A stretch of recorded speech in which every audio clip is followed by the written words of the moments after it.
my father, which is Guy's grandfather, and Thomas and Sandra's great-grandfather was a very unusual person.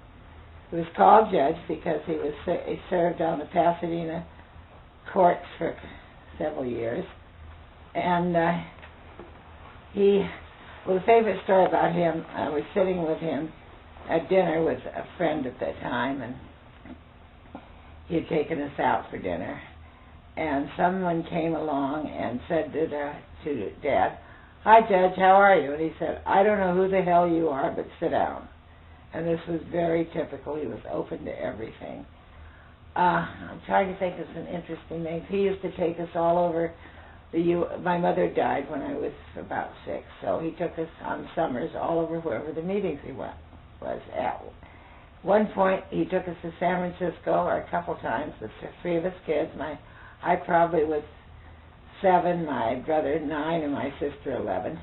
And she was always in charge. And instead of getting a babysitter, he put us on the ferry. And he would give my sister instructions that we were not to get off the ferry until he came and met us there later. So we were on about 3 hours, and we'd go to places like Sausalito and Oakland, and that was our babysitter. We, as I say, spent several hours there, and it was absolutely great. I remember at his funeral, he had his, what do you call it, the people that carried his casket, included his mechanic, a judge from the Supreme Court, the ranch foreman, and he just had a wide variety of people. Okay, let's see. And then, you guys went out to, was it dinner or breakfast one time? They were off, not Wilshire, but a restaurant that was near the Santa Monica. Yes, the park area up there. No, I don't remember that. What's that road that runs along the La Cienega. One point we went out there, and that was when my father had remarried.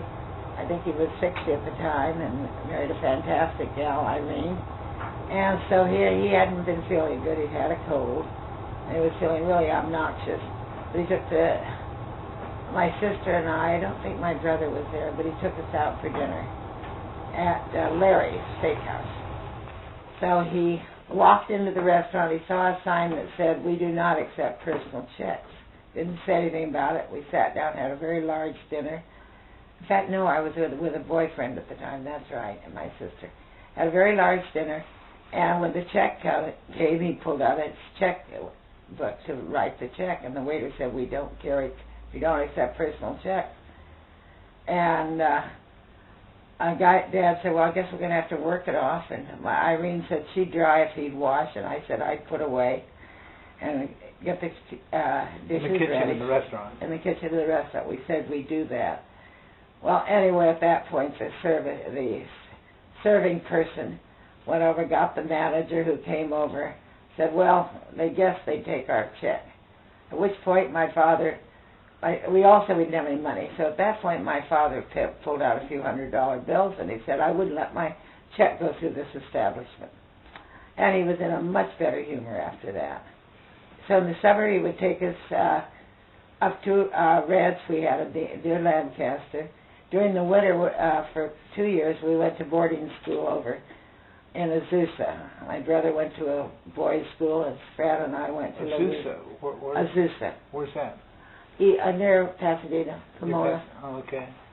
And anyway, they gave him the strict rules when he came, saying that we could only leave the premises once a month. My father said, well, that's not acceptable. He said, I'll be here every Saturday morning, and those kids better be ready. So we went to the ranch every weekend. And we'd get up there, and it was a fantastic place for young people. My sister would be a good person and help make the meals and do all that sort of thing. And I would try and sneak off to ride horseback, and my brother would do the same, because the minute he saw us, he'd yell, and he'd want us to come into his shop and straighten nails and do other very worthy projects. We had lots of big parties. He was a consul for Challenge Cream and Butter at the time, which was a cooperative, And so we would serve, 200 to 300 people. And I know my sister and I would spend our time cutting crusts off toast and putting anchovies in them. And we'd throw whatever those little things are with the anchovy, we throw those away. We had to cut the crusts off them. We all hated anchovies, which has changed. One of my first dates with Guy's father, Guy, he came with a friend who was a football player for UCLA, had been. And he was in his dress marine blues, or whatever they were wearing at the time, but he had medals all over. He'd been overseas, and he looked fantastic, very handsome guy. So they brought Guy's cousin as a blind date, and we were sitting there talking socially with Dad and Irene, and Dad said, "Oh, we had a party last night." And Guy said, "Yes, I know." And he said, "Oh, Guy, would you and your friend take out the trash for me?" Well, they weren't enthused about it, but they did. And it didn't. Dad had forgotten that it was all in cardboard boxes, and it had rained that night.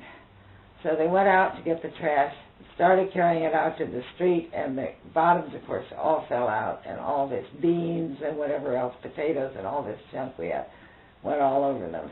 So they went in. The guy was horribly embarrassed for his friend. He went in and cleaned up, and very rigidly came out and said goodbye, and we went off to near Santa Monica to have dinner.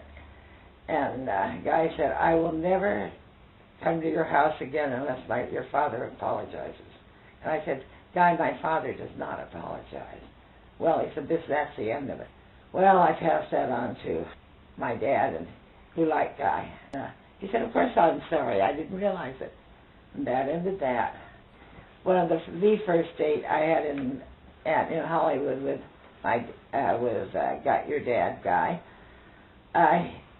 Guy came to the house, and he was up in this attic area on the third story, and was pouring liquor. He had a funnel and all these cases of liquor around. And so he asked Guy to help him. And what he was doing was pouring what he called was the good liquor, and he got some real good stuff, and pouring that into bottles that had what we call drugstore liquor, which is to be Safeway liquor now, real cheap. And then he would put a little dot on the bottle. And so then he asked Guy to serve Barb, and he said Guy had to understand that if it had this dot in the corner, it was the junk. And if it didn't, it was the good. So all with the same labels. So anyway, Guy started serving. He was given instructions. The first 2 drinks were to be out of the real stuff. And then he was the good stuff. And then he was to switch bottles. And Guy said that nobody knew the difference. So I guess I switch bottles sometimes to this day.